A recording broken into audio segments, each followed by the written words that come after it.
Have you ever noticed how strange this is? You train consistently, you sweat every week, you do everything people say you should do, yet when you walk into a room, no one notices. You look the same as someone who hasn't touched a weight in years. So here's the real question. If effort alone built muscle, why doesn't everyone who works hard look different?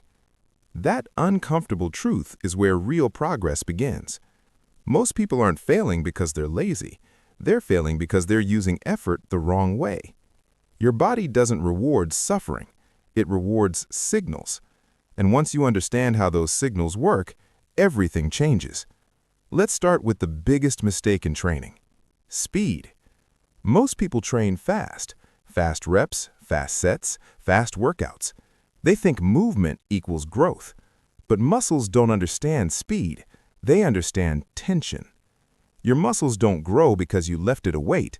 They grow because they were forced to stay under tension long enough to adapt. When reps are rushed, momentum does the work.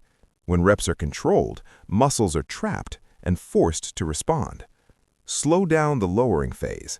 Pause briefly. Drive the weight up with intent.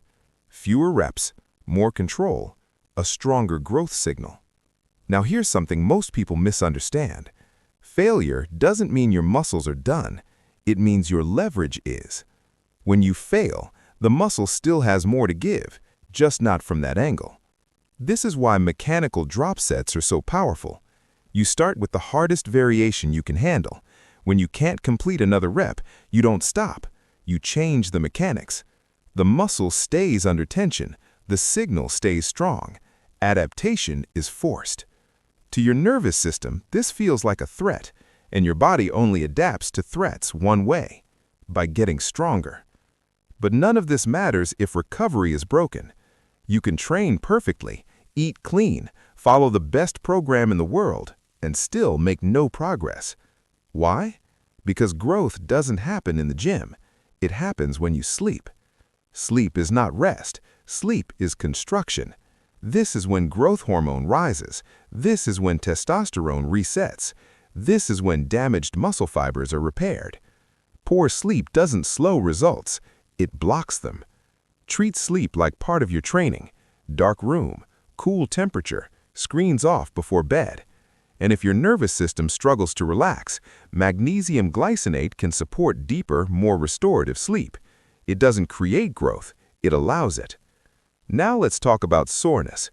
Most people think soreness means success, but soreness that lasts for days isn't progress, it's inefficiency. If you can't train again, you can't grow.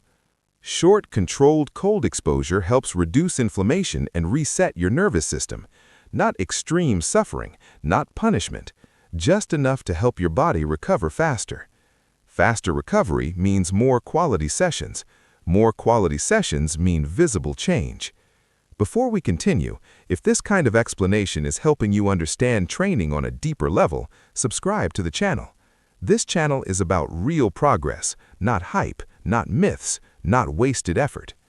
Now let's clear up one of the biggest nutrition lies ever repeated: the idea that muscle growth dies if you miss a tiny protein window.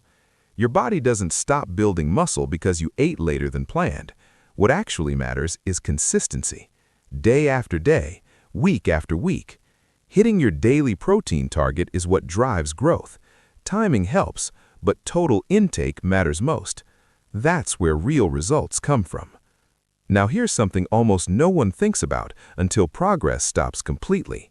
Your muscles may be ready to grow, but your joints and tendons might not be. Connective tissue adapts slower than muscle. Ignore it, and eventually something breaks. Collagen combined with vitamin C before training provides raw materials your joints need to adapt. Stronger joints mean fewer injuries. Fewer injuries mean consistent training. Consistency is where results live. And finally, the simplest strategy of all: morning sunlight. Just a few minutes outside after waking helps regulate your internal clock. Better energy during the day, deeper sleep at night, healthier hormone balance. No equipment, no supplements, just biology working the way it's designed to. When these pieces come together, something changes. Training feels productive, recovery feels faster, progress becomes visible. And one day, without forcing it, people notice. Not because you trained harder than everyone else, but because you finally worked with your body instead of against it. Most people think muscle growth is about grinding harder. If that were true, everyone who struggled would look impressive by now. Real results come from understanding how your body adapts. Pick 2 strategies, apply them consistently. Because when effort meets biology, results stop being invisible. And that's when the difference becomes impossible to ignore.